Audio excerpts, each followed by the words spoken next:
አንተ ወቱ መስዋዕት እንተ ስቴታና ርስት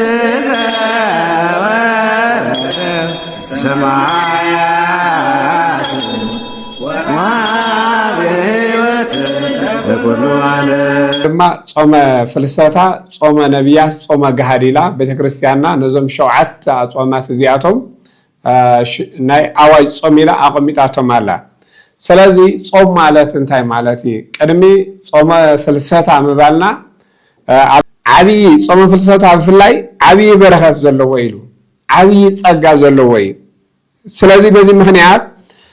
እቲ ሳልሳይ ነጥቢ እቶም ንሪኦም ነገራት ዝተወሰኑ ዝበልናዮም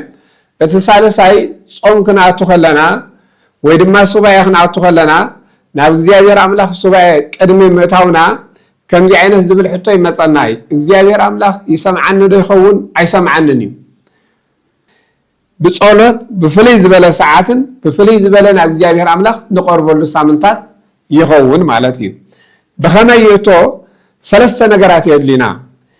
በስመ አብ ወወልድ ወመንፈስ ቅዱስ አሐዱ አምላክ። ናይ እግዚአብሔር ቤተሰብ ናይ አዴና ቅድስት ቅዱሳን ድንግል ማርያም አፍቀርቲ ዝኾንኩም ኣብ መላእ ዓለም ትነብሩ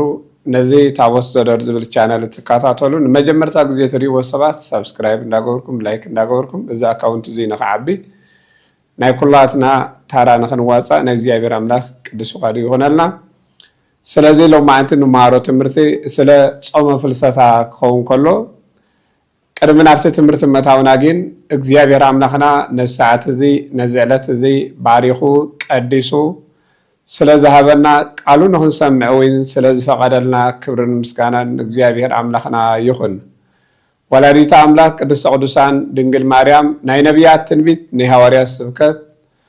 ናይ ሰማዕታት ድማ አኽሊል ዝኾነት ንመነኮሳት መመክሒቶም ንዓናዊን ህዝበ ክርስቲያን ትምክሕትና መሰረት እምነትና መመክሒትና ዝኾነት ዝኸበረትን ዝተመስገነትን ትኹን። ኩሎም ቅዱሳን እግዚአብሔር አምላኽ በብማዕርጎም በብዝኖም እግዚአብሔር አምላኽ ብዘኽበሮም እግዚአብሔር አምላኽ ብዝመረፆም እግዚአብሔር ብዝሓረዮም ዝኽበሩን ዝተመስገኑን ይኹኑ። ከምታ ቀዲምና ዝበልናዮ ሎማዓንቲ ንመሃሮ ትምህርቲ ስለ ጾመ ፍልሰታ ዝብል እዩ። ቤተክርስቲያንና ስርዓት ኣለዋ። እቲ ስርዓት ንሱ ከዓ እንታይ እዩ? ሕጊ ወይ ድማ ስርዓት ቀኖና ኢላ ዝቐመጠቶ አጽዋማት ኣለዋ። ካብቶም አጽዋማት ንሳቶም ከዓኒ ሓደ እዚ ናይ ሎማዓንቲ ንመሃሮ ጾመ ፍልሰታ ክኸውን ከሎ እዞም አጽዋማት እዚኣቶም ሸውዓተ አጽዋማት ተባሂሎም ይፅውዑ። ካብቶም ሸውዓተ አጽዋማት ጾመ ፍልሰታ ኢና ክንመሃር። እዞም ሸውዓተ አጽዋማት እዚኣቶም ከ መነመን እዮም? ጾመ ፍልሰታ ክንብል ከለና ሸውዓተ አጽዋማት ቤተክርስቲያን ኣለዋ። እዞም ሸውዓተ አጽዋማት እዚኣቶም ናይ አዋጅ ጾም ኢላ ትፅውዖም ማለት እዩ። ምክንያቱ ጾም ክልተ ዓይነት እያ ብቤተ ክርስቲያን ዝፍለ። እቲ ቀዳማይ ጾም ናይ አዋጅ ጾም ክኸውን ከሎ ባዕሉ እግዚአብሔር አምላኽ ዝኣወጀልና ንኽንጾሞ ወይ ከዓ ሕጊ ቤተ ክርስቲያንና ዝሰርዓትልና በዚ መሰረት ሸውዓተ አጽዋማት ኣለዉ። ካብዞም ሸውዓተ አጽዋማት እቲ ቀዳማይ ጾም ኢልና ንፅውዖም መነመንዮም ብታራ ተሪእናዮም። እቲ ቀዳማይ ጾመ ነነዌ ተባሂሉ ይፅዋዕ። ካልኣይ ጾመ ኣርባዓ እዩ። ካብኡ ቀፂሉ ጾመ ሃዋርያት ተባሂሉ ይፅዋዕ። ጾመ ድህነት እንደጋና ድማ ጾመ ፍልሰታ ጾመ ነቢያት ጾመ ገሃዲላ ቤተክርስቲያንና ነዞም ሸውዓተ አጽዋማት እዚአቶም ናይ አዋጅ ጾም ኢላ አቀሚጣቶም አላ። ስለዚ ጾም ማለት እንታይ ማለት እዩ? ቅድሚ ጾመ ፍልሰታ ምባልና ኣብ ናይ ፍልሰታ ብዙሕ ነገር ዝለዓሉ ኣለዉ። ሎማዓንቲ ንዖም ኢና ክንነጋገር። ዋና ትምህርትና ናይ ሎማዓንቲ እንታይ እንተኢልና ከነስተኻኽሎም ዝግባአና ጾም ቅድሚ ምእታው ከነስተኻኽሎ ዝግባአና ፍልሰታ ሱባኤ ቅድሚ ምእታው እንታይን ደቂ ሰባት ከስተኻኽልዎም ዘለዎም ነገራት ኣለዉ። እዚኣቶም መነመንዮም ዝብል ብዝርዝር ክንሪኦም ኢና ማለት እዩ። ምክንያቱ ክሳብ መወዳእታ ነቲ ትምህርቲ እንተሰሚዕናዮ እቶም ክስተኻኽሉ ዘለዎም ቅድሚ ሱባኤ መነመንዮም ትሚልና ዲና ክንኣቱ ዘለና ናብቲ ጾም ንሱስ ወይ ክስተኻኸል ዘለዎ ተስተኻኺሉ እዩ ክኣቱ ዘለዎ ንዝብል ከም ፍቃድ እግዚአብሔር አምላኽ ክንሪአና እግዚአብሔር አምላኽ ንኹላትና ምስጢሩ ጥበቡ ይግለጸልና። ስለዚ በዚ መሰረት ጾም ማለት እንታይ ማለት እዩ? ቀዳማይ ጾም ስለ ዝጀመርና ወይ ከዓ ጾም ስለ ዝበልና ጾም ማለት እንታይ ማለት እዩ ወይ ጾም ማለት እንታይ ማለት እዩ በቤተ ክርስቲያንና ጾም ኢላ ተጽውዖ ካብ ምንታይ ክኽልከል ዘለዎ ሓደ ሰብ ምክንያቱ ጾም እየ እንድሕር ኢሉ ካብ ምንታይ ክጾም ኣሎ እንታይ ክኽልከል ኣለዎ መኽልካል ካብ ምንታይ ክኸውን ዘለዎ ካብ መብልዕን መስተን ተኸልኪሉ ደው ክብል ስለዚ ጾም ማለት ፍትሐ ነገስቲ መጀመርታ ዘቐምጠልና ስለ ጾማት ፍትሐ ነገስቲ ይዝናገር ፍትሐ ነገስቲ ካኒ ጾም ማለት ተከልኦተ ብእሲ እመብልዕ በጊዜ እውቅ ይብል ማለት እዩ ምክንያቱ ፍትሐ ነገስቲ እንታይ ኢሉሎ ጾም ማለት ሓደ ሰብ ካብ መብልዕን ካብ መስተን በቲ ፍሉጥ ዝኾነ ፍሉጥ ማለት ናይ ኣዋጅ ጾም ዝኾነ ማለት እዩ ዝተኣወጀሉ ኣዋጅ በዚ ካብ መብልዕን መስተን ክልከል ኣለዎ ኢሉ ካብ መብልዕን መስተን እንታይ ገብር ኣለዎ ናይ መጀመርታ ጾም ካብ ምብላዕ ካብ ምስታይ መኽልካል እዩ ስለዚ ወይ ድማ ብልዕ ምግዳፍ መስተ ምግዳፍ ጾም እንድሕር ኢሉ ተኸልከለ ተሓረመ እንዳበለ ይገልጽ ማለት እዩ ስለዚ ካብ ምንታይ ዝሕረም ካብ ምንታይ ዝኽልከል እንድሕር ኢልና ካኒ እቲ ናይ መጀመርታ ካብ መብልዕን ካብ መስተን ጾም ማለት ተኮልኦተ ብእሲ መብልዕ ወመስተ ኢሉ ፍትሐ ነገስቲ ኣብ አንቀጽ 15 ኣቐሚጥልና ኣሎ ስለዚ ህዝበ ክርስቲያን ጾም ፍልሰታ ከኣቱ ከሎ ወይ ድማ ጾም ኣጾማት ከኣቱ ከሎ ኩሉ ግዜ ኣነ ንስኻትኩምን ብዘይ ምስተውዓል ብዘይ ምፍላጥ ማለት እዩ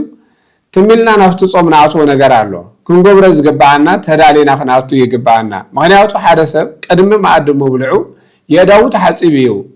ምግብ ዝበልዕ የዳው ከይተሓፀበ ግን ምግብ ክበልዕ ኣይክእልኒ ምክንያቱ የዳው ዝሕፀብ ምናልባሽ ብጥዕናው ከይጉዳይ እዩ ነዚ መንፈሳዊ እዚ ከዓኒ ነዚ ናይ ኣዋጅ ጾም ከዓ ነዚ ቤተክርስትያንና ሕጊ ቤተክርስትያንና ሊቃውንቲ ዝቐመጡልና ቤተክርስትያን ኣውጃ እዚ ጾም እዚ ከተቐምጠልና ከላ ኣነ ንስኻትኩምን እንታይ ኢና ክንዳለዎ ዝግባአና እንታይ ኢና ክንገብር ዝግባአና ስለዚ ጾም ማለት ምኽልካል እንታይ ኢልናዮ ጾመ ፍልሰታ እንድሕር ኢልና ከዓኒ ፍልሰታ ዝብል እንታይ ማለት እዩ ስለዚ ፍልሰታ ማለት ካብ ፈለሰ ዝወፀ ግእዝ ክኸውን ከሎ ፍልሰት ፈለሰ ስለዚ ፍልሰት ዝብል ብዙሕ ትርጉም ዝሓዘ ስደት ክኸውን ይኽእል እዩ ሰባት ካብ መረበቶም ክለቁ ይኽእሉ እዮም ሰባት ካብ ሃገሮም ክወፁ ይኽእሉ እዮም ስለዚ ፍልሰት ብብዙሕ መንገዲ ቤተክርስትያናት ተተሓዞ እዚ ፍልሰት እዚ ጾመ ፍልሰታ ናይ ምንታይ ፍልሰት እዩ መን ይፈሊሱ ምክንያቱ ሓደ ተኽሊ ኣብ ሓደ ቦታ እዩ ዝኾነ ይኹን ተኽሊ እንድሕር ሪእና መጀመርታ እዚ ተኽሊ እዚ ኣብ ሓደ ቦታ ይፈልስ ኣብ ሓደ ቦታ ይፈልስ ማለት እዩ ንኣብነት ካብ ኣትክልቲ እንድሕር ሪእና ማለት እዩ ሽጉርቲ ክንብሎ ንኽእል ኢና እዚ ኣብ ሓደ ቦታ እዩ ዝፈልስ እዚ ምስ ፈለሰ ናብቲ ትኽክለኛ ዝኾነ ቦታ ናብቲ ተዳልዩሉ ዘሎ ናይ መስኖ ሕርሻ ናይ ጀርዲን ቦታ ናብቲ ትኽክል ዝኾነ ቦትኡ ይኸይድ ማለት እዩ መጀመርታ ግን ኣብ ሓደ ንእሽተይ ዝኾነ ቦታ ፈሊሱ ኣብኡ ልክዕ እቲ ተኽሊ መጀመርታ ኣብኡ እዩ ዝኸውን ስለዚ ካብቲ ዝነበሮ ይጉዕዝ ኣሎ ይለዓል ኣሎ ማለት እዩ ናበይ ናብቲ ትኽክለኛ ዝኾነ ቦትኡ ይኸይድ ኣሎ ስለዚ ብናይ መስኖ ወይ ከዓ ብናይ መስኖ ሕርሻ ዘብሉ ኣትክልቲ ኩሎም መጀመርታ ኣብ ሓደ ቦታ እዮም ዝጸድቁ ድሓር ግን ካብኡ ፈሊሶም ናብቲ ትኽክላዊ መሬት ይኸዱ ኣነ ንስኻትኩምን ካበይ ፈሊስና ዝመፃና ኢና ወይ ካበይ ናይ ቦታ ዝመፃና ኢና እንተኢልና ኩላትና ደቂ ኣዳም ካበይ መፅዮም ዘራ ኣዳም ካበይ መፅዩ እንድሕር ኢልና ኩላትና ካብ ገነት ፈሊስና ናብዚ ምድሪ እዚ ዝመፃና ኢና ማለት እዩ ኩላትና ዘራ ኣዳም ክንከውን ከለና ዘራ ኣዳም ክንከውን ከለና ከዓኒ ናብዚ መሬት እዚ ፈሊስና ዝመፃና ዳእምበር ብትኽክል ቦታና ብትኽክል መረበትና እዚ ዘለናይ ዓለም ኣይኮነን ማለት እዩ ስለዚ በዚ መሰረት ፍልሰታ ዝብል ምስ ናይ ድንግል ማርያም ዝተተሓሓዘ ስለ ዝኾነ ድንግል ማርያም ካበይ ፈሊስ ኩሉ ሰብ ናብዚ ዓለም እዚ ፈሊሱ መፅኡ እንተኢልና ናብቲ ትኽክላዊ ቦታ ክትከይድ ከላ ድንግል ማርያም በዚ ምክንያት ፍልሰታ ዝብል ተጓዓዘ ተሰደ ካብ ዝብል ዝወፀይ ስለዚ ናይ ሎማዓንቲ ንምሃሮ ትምህርቲ ግን ኣብ ጾመ ፍልሰታ ኣተኪርና ዘይኮና ወይ ድማ ኣብ ጾም ብትኽክል ጾም ማለት እንታይ ዝብል ብምሉእ ዝርዝር ዘይኮና ናይ ሎማዓንቲ ጾመ ፍልሰታ ከኣቱ ከሎ ከነስተኻኽሎም ዝግባአና ነገራት ሰለስተ ነገር አለው እዮም እዞም ሰለስተ ነገራት እዚያቶም መንም እንድሕራይልና እዞም ሰለስተ ከነስተኻኽሎም ዝግባአና ቀዳማይ ከነስተኻኽሎ ዝግባአና ንስሓ እዩ ማለት እዩ ምክንያቱ ቅድሚ እዚ ጾም እዚ ምእታው ቅድሚ ጾም ፍልሰታ ምእታው ሓደ ሰብ ክዳለወሎም ዘለዎ ክገብሮም ዘለዎ ተዳልዩ ነቲ ጾም ንሱ ክፀንሖ ዘለዎ በኸመይ ትሚልዱ ክኣቱ ዘለዎ እንታይ ክገብር ከም ተቐዲምና ዝበልናዮ ቅድሚ መግቢ ምብላዕኻ ተሓፂብካ ከም ትፀንሕ ቅድሚ ንዝኾነ ነገር ምድላዋት ከም ንገብር ንጾም ከዓ እንታይ ዓይነት ምድላዋት ክንገብረሉ ኣለና እንድሕር ኢልና ኩላትና ህዝበ ክርስቲያን እቲ ቀዳማይ ክንገብሮ ዝግባአና ንስሓ እዩ ማለት እዩ ንስሓ ክንብል ከለና ከዓኒ ጣዓሳ እዩ ማለት እዩ ንስሓ ማለት ተጣዓሰ ናብ እግዚአብሔር አምላክ ተመለሰ ጾሩ ዘራግፈሉ ምስ አምላኩ ዝዕረቀሉ ናብ አምላኩ ዝቆርበሉ እንደገና ዝሕፀበሉ ይኸውን ማለት እዩ ንስሓ ማለት ሓደ ካብቲ ናይ ምሕፃብ ወይ ከዓ ምንፃህ ተባሂሉ ዝፅዋዕ ሓደ ሰብ በኃጢአት ምክንያት እንድሕራ ረሲሑ ነዚ ዮሐንስ ወንጌል ቀዳማይ ዮሐንስ ምዕራፍ 1 ከምዚ ይብል ካብ ቁፅሪ 8 ኃጢአት የብልናን እንተበልና ንርእስና ንጥብር ኣለና ኢሉ ማለት እዩ ኃጢአት የብልናን እንተበልና ንምንታይ ጾም ካኣቱ ከሎ ንስሓ ምእታው የድልየና እንድሕር ኢልና ኃጢአት የብልናን እንድሕር ኢልና ንርእስና እንታይ ንገብር ኣለና ንጥብር ኣለና ንኣምላኽና እውን ነታልሎ ኣለና ኢሉ ስለዚ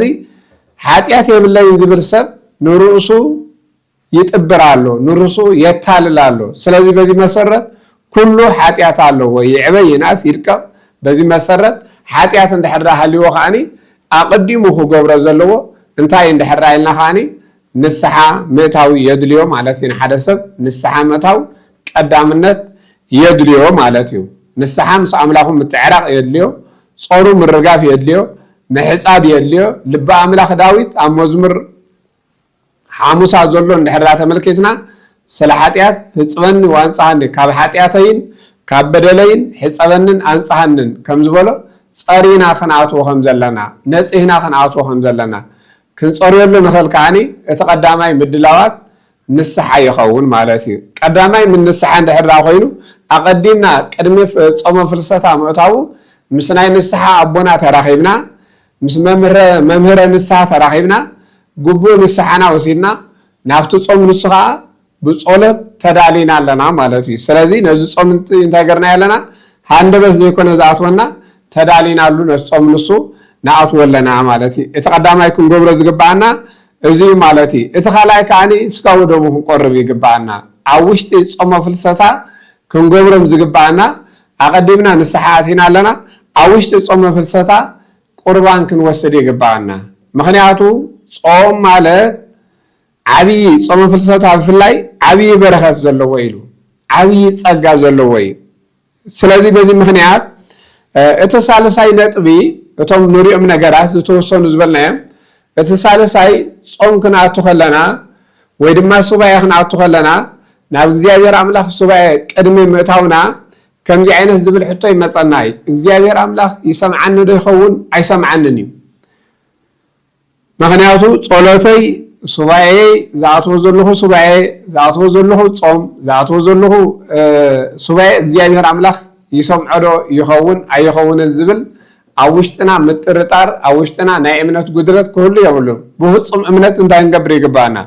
ክንጸውም ይግባአና ብፍጹም እምነት ክንጽሊ ይግባአና ብፍጹም እምነት ክንሰግድ ይግባአና ይሰምዓኒ ዶ ይኸውን ኣይሰምዓንን ዶ ይኸውን ኣብ ዝብል ኣብ ውሽጥና ዝኾነ ነገር ክሰማዓና የብሉን እዚ ነገራት እዚ እንድሕር እግዚአብሔር አምላኽ ጾም ካኣቱ የጾመ ፍልሰታ ነገር ግን እግዚአብሔር አምላኽ ኣብዚ ጾም እዚ ጸሎተይ ይቅበሎ ዶ ይኸውን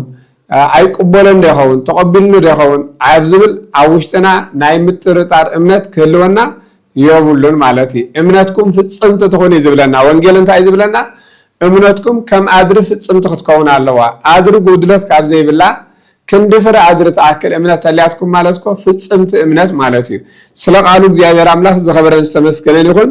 ስለዚ ኣብዚኦም ንሪኦም ጾመ ፍልሰታ ብኦርቶዶክስ ተዋህዶ ብጣዕሚ ትፍቶ ጾም እያ ኢሉ ማለት እዩ ምክንያቱ ኣብ ጾም ኣንታ ንብሎ ጾም ኣሎ ኣንቱም ንብሎ ጾም ኣሎ ንሱ ከም ብዙሕ ቁፅሪ እዩ ምክንያቱ ውሕቲ ስለ ዝኾነት ንክንደይ መዓልቲ ኢና ናቱ ንዝብል ክርየ ኢና ማለት እዩ ክንደይ መዓልቲ ናብ ጾም ናቱ ክንደይ መዓልቲ ጾመ ፍልሰታ እዚ ኩሉ ህዝበ ክርስቲያን እዩ ነገር ግን ጾመ ፍልሰታ ብኦርቶዶክስ ተዋህዶ ቤተክርስቲያን ኣዝያ ዝተፈተወት ጾም እያ ኢልዋ ማለት እዩ ምክንያቱ ብኸመይ እንተኢልና ብህፃናት ይኹን ብዓበይቲ ይኹን ኩሉ ዝጾማ ነዛ ጾም እዚኣ ንህፃናት ኣዝያ ምችእት እያ ምክንያቱ ብኸመይ ንህፃናት እዛ ጾም እዚኣ ዝፈትዋ ህፃናት እንድሕር ኢልና ህፃናት ትምህርቲ ቤት ከይኣተው ከለዉ ናይ ትምህርቲ ናፃ ዕድል ረኺቦም ከለዉ ስለ ዝጾምዋ እዩ ኣብ ካልኦት ዘለዉ ኣፅዋማት ግን ህፃናት ንክጾሙ ኣብ ትምህርቲ ስለ ዝኾኑ ስለ ዘይጥዕሞም በዚ ምክንያት ንህፃናት ምችእቲ ስለ ዝኾነት መብዛሕትኡ ብቤተ ክርስቲያን ናይ ህፃናት ጾም ህፃናት ከይተረፉ ዝጾምዎ ካብ ህፃናት ክሳብ ሽማግሌ ካብ ዝተምሃረ ክሳብ ዘይተምሃረ ካብ ታራ ምእመን ስጋብ ርእሰ ሊቃነ ጳጳሳት ከይተረፉ ነዚ ጾም እዚ ብሓባር ማለት እዩ ህዝበ ክርስቲያን ኩሉ ኦርቶዶክስ ዝኾነ ብሓባር ዝጾማ እንደገና ክትመፅእ ከላ ከዓኒ ደስ ኢልዎ ዝቕበላ ጾም እዩ ተሓጒሱ ዝቕበላ ጾም እዩ ምክንያቱ እንዳሓዘነ ይኮነን እንዳበኸየ ይኮነን እንዳልቀሰ ይኮነን ነዚ ጾም እዚ ዝቕበሎ እንታይ ዳ እንድሕር ኢልና ኩሉ ክርስቲያን ደስ ኢልዎ ባህልዎ ተሓጒሱ በዚ ምክንያት ነዛ ጾም እዚኣ እንታይ ገብራ ይቕበላ ስለዚ እግዚአብሔር ኣምላኽ ብሩኽ ጾም ይግበረልና ሱባኤና ብሰላም የፈጽመና ዝመጽእ ዘሎ በረከተ ስጋ በረከተ ነፍሲ እንረኽበሉ እዩ ኢሉ ማለት እዩ ትባረኸናን ትቅድሰናን ጾም እያ ኢሉ ነዚ ነገራት እዚ ከዓኒ ኩላትና ከየቋረፅና ማለት እዩ ኩላትና ብሓጢኣትና ተነሲሕና ናብዚ ጾም እዚ ናብዚ ሱባኤ እዚ ክንኣቱ ከለና ብሓጢኣትና ተናዚዝና ክንኣትዉ ከም ዘለና ከዓኒ ቤተክርስቲያን ስርዓት ገራ ተስተምረና ስለዚ ጾም እዚ እቲ ካልእ ነጥቢ ንሪኦ ናይ ቁርስና ማለት እዩ ጾመ ፍልሰታ ክንደይ ግዜ ናብ መዓልቲ ንበልዕ እንተኢልና ሓንቲ ኢና ምክንያቱ ቅዳሴ ሰዓት 3 ስለ ዝውዳእ ስጋብ ሰዓት 3 እውን ስለ ዝፅወም ስጋብ ሰዓት ክንደይ ዝፅወም ዝብል ዝርዝር ክድዮ ኢና እንደገና ድማ ናይ ቁርስና ተኻልእ ንግደፎ ናይ ቁርስና ኣብ ጾመ ፍልሰታ ኩሉ ግዜ ናይ ቁርስና ዝኾነ እንታይ ክንገብሮ ይግባአና እንድሕር ኢልና ንቤተ ክርስቲያን በዚ ጾመ ፍልሰታ እዚ እተን ዝበዝሓ ኣብያተ ክርስቲያናት ወይ ድማ እተን ዝበዝሓ ቤተ ክርስቲያናት ቅዳሴ ዝሰርዓሉ ኣብ ጾመ ፍልሰታ እየን ኣብ ካልእ ዘይክቅድሳ ይኽእላ እየን መዓልታዊ ዘይቅደስ ኣብ ካልእ ቦታ ኣሎ ዕለታዊ ዘይቅደስ ቅዳሴ ኣሎ ኩሉ ግዜ ዝቅደስ ኣይኮነን ኩሉ ግዜ ቅዳሴ ዝዓርግ ኣይኮነን ኣብ ገለ ከተማታት መዓልታዊ ቅደስ ከሎ ኣብ ገለ ገጠራት ከዓኒ ቅዳሴ ዘይቅደሰሉ ጭራሽ ኣሎ ነገር ግን ጾመ ፍልሰታ ክመፅእ ከሎ ብፍሉይ ነገር ቅዳሴ ይዳሎ ማለት እዩ ምክንያቱ ፍልይቲ ሳምንቲ ስለ ዝኾነት እተን ቅዳሴ ቀዲሰን ዘይፈልጣ ኣብ ገጠራት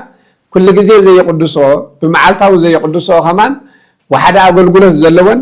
በዚ ምክንያት ቅዳሴ ይሰርዓ ቅዳሴ ክሰርዓ እንድሕር ኮይነን ኩላትና ነዚ ድምፂ እዚ ንሰምዖ ናይ ቁርስና እንታይ ክንገብሮ ይግባአና እንተኢልና ንቤተ ክርስቲያን ዕጣን ንቤተ ክርስቲያን ወይኒ ዘቢብ ከምኡውን ሽምዓ ጧፍ በረከተ ስጋ በረከተ ነፍሲ እንረኽበሎም ስለ ዝኾኑ እዞም ነገራት እዚኣቶም ቅድሚ ጾመ ፍልሰታ ምእታው ተዳሊናሉ ክንፀንሕ ይግባአና ምክንያቱ ከይተዳለና እንድሕር ፀኒሕና እንታይ ንገብር እንታይ ኣብዚ ጾም እዚ ክንገብር ኣለና ዝብል ምንም ምድላዋት ስለ ዘይገበርና ምንም ስለ ዘይሰምዓና ክንገብሮ ኣይንኽእልና ምክንያቱ ነዚ የሐዋርያ ጳውሎስ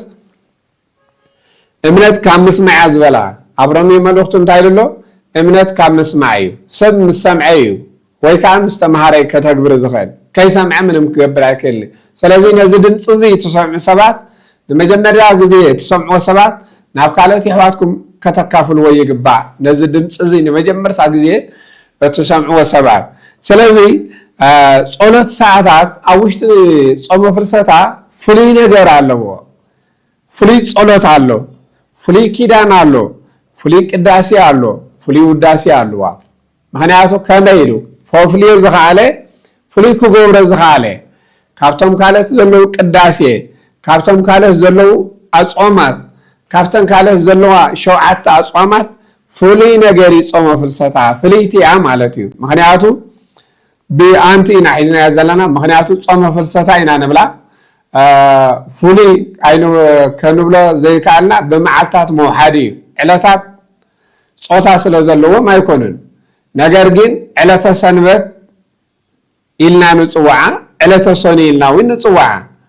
ስለዚ በዚ ምክንያት ንፀሓይ እውን ፀሓይ ኢና ንብላ ነገር ግን እዚ ነገራት እዚ ብኣንቀጽ ጓል ኣንስተይቲ ጾመ ፍልሰታ ከዓኒ ብመዓልታት መውሓዳ ኣብይ ጾም ክኸውን ከሎ ጾሙ 40 ንብል ማለት እዩ እቶም መዓልቱ እንታይ ስለ ዝኾነ እንድሕር ኢልና ኣዝዩ ብዙሕ መዓልቲ ስለ ዘለዎ እቶም ብዙሕ መዓልቲ ዘለዎም ጾመ 40 ከምኡውን ጾመ ነቢያት ጾመ ሃዋርያት ኢልና ንገልፆም እዚኣ ግን ጾመ ፍልሰታ ኢልና ኢና ንገልፃ ብኸመይ ኢና ጾመ ፍልሰታ ኢልና ክንገልፃ እንድሕር ኢልና ጾመ ነነዌ እውን ልክዕ 3 መዓልቲ እያ ንብላ ብመዓልቲ መውሓዳይ ጾመ ገሃድ እውን ሓንቲ መዓልቲ እያ ንብላ ብመዓልታት መውሓዲ ኣብዚ ከነስተውዕለ ዝግባአና መዓልታት ብመውሓዲ እዩ መዓልቲ ውሕድ ስለ ዝኾነ እንታይ ንብሎ ኣለና ጾመ ፍልሰታ ኢልና ኣብዛ ጾመ ፍልሰታ እዚኣ ፍሉይ ጸሎት ኣሎ እንድሕር ኢልና እዚ ጸሎት እዚ እንታይ እንድሕር ኢልና ሰዓታት እዩ ቤተክርስትያንና ናይ ቅዱስ ኣባ ጊዮርጊስ ዘጋስጫ ዝደረሰ ሰዓታት ሙሉእ ማለት ሰዓታት ኣብዚ ጾም እዚ ሙሉእ ለይቲ ኣቦታትና ካህናት ካብ ምሸት ጀሚሮም ነዴና ቅድስተ ቅዱሳን ድንግል ማርያም ኣባ ጊዮርጊስ ንሃቤ ናባይ ንዒ ምስ ወድኺ ምስ ለወልድኪ ፍቁርኪ ምስ ወድኺ ንዕባርኽኒ ንዕቀድስኒ እንዳበሉ ሙሉእ ለይቲ ኣባ ጊዮርጊስ ነዴና ቅድስተ ቅዱሳን ድንግል ማርያም ብጣዕሚ የፍቅራ ስለ ዝነበረ ናባይ ንዒ ይብላ ነሩ ምስ ወድኺ ናባይ ንዒ ባርኽኒ ቀድስኒ ብዝብላ ዝነበረ ኣብዚ ከዓ ፍሉይ ሰዓታት ይቕወም ፍሉይቲ መዓልቲ እያ ፍሉያት ጾም እየን ፍሉያት ዕለታት እየን ጾመ ፍልሰታ ዝተፈለየት እያ ክንብላ ዝኽኣልና ኣብቲ ካልኦት ሰዓታት ዘይቅወመሉ ግዜ ኣሎ ማለት እዩ ስለዚ ካልእ ከዓኒ ቅዳሴ ማርያም አንድምታ ይንገር ማለት እዩ ትርጓሜ ቅዳሴ ማርያም ኣብ ውሽጢ ጾመ ፍልሰታ ዘለዋ መዓልታት ካብ መጀመርታ ጀሚሩ ክሳብ መወዳእታ ቅዳሴ ማርያም ትርጓሜ አንድምታ ቅዳሴ ማርያም ብጥልቕ ዝበለ ብስፍሕ ዝበለ ቤተክርስትያንና ሊቃውንቲ ቤተክርስትያን ነዚ በአንድምታ ማለት እዩ ብስፍሕ ዝበለ ስለ ቅዱሳን ድንግል ማርያም ብምስጢር ኣማሳጢሮም ዝነግሩሉ ስለ ዝኾኑ በዚና ፍሉይ በረኸት ኣለዎ ዝበልናዮ እቲ ካልእ ውዳሴ ማርያም እዩ ውዳሴ ማርያም ቅዳሴ ማርያም ክልቲኡ ማለት እዩ ቅዳሴ ማርያም ዝደረሶ ኣባ ሕርያቆስ ክኸውን ከሎ ውዳሴ ማርያም ዝደረሶ ከዓኒ ቅዱስ ኤፍሬም ሰሪያዊ ይኸውን ኣሎ በዚ ዕለት እዚ ከዓኒ ውዳሴ ማርያም ከዓኒ በአንድምቱ ማለት እዩ ብድጋሙ ዘይኮነ በአንድምቱ ክልተ ሰሙን ማለት ክልተ ሱባኤ ፍልሰታ ክልተ ሱባኤ ሱባኤ ማለት ቀፂልና ክንሪኦ ኢና ንክንደይ መዓልቲ እዩ ሱባኤ ማለት እንታይ ማለት እዩ በዚ ምክንያት ንክልተ ሱባኤ ይንገር ማለት እዩ ስለዚ በዚ ምክንያት ጾመ ፍልሰታ ፍልይቲ ሳምንት እያ ፍልይቲ ዕለት እያ ዝበልናዮ ዝተፈለየ ጸሎት እዩ ዘለዋ እንተይልና ቅዳሴ ሰርኪ እዩ ጾም ስለ ዝኾነ ነገር ግን እዞም ዝበልናዮም ነገራት ፍሉያት ጸጋታት ቅዳሴ ማርያምን ውዳሴ ማርያምን ብርቕቕ ዝበለ አንድምታ ዝምስጠረሉ ግዜ ስለ ዝኾነ እመቤታችን ቅድስተ ቅዱሳን ድንግል ማርያም ትምስገነሉ ዕለት እዩ እመቤታችን ቅድስተ ቅዱሳን ድንግል ማርያም በተን ዘለዋ መዓልታት ካብ ሰኒ ክሳብ ሰንበት ብምስጢር ዝንገረሉ ኣብዚ ሳምንታት እዚ ስለ ዝኾነ ሰኒ ብናይ ኣዴና ቅድስተ ቅዱሳን ድንግል ማርያም ሶሉስ ብናይ ኣዴና ቅድስተ ቅዱሳን ድንግል ማርያም ትምሰል ረቡዕ ንድንግል ማርያም ትምሰል ሐሙስ ንድንግል ማርያም ትምሰል እንደገና ዓርብ እውን ነዴና ቅድስተ ቅዱሳን ድንግል ማርያም እትምሰለሉ እዩ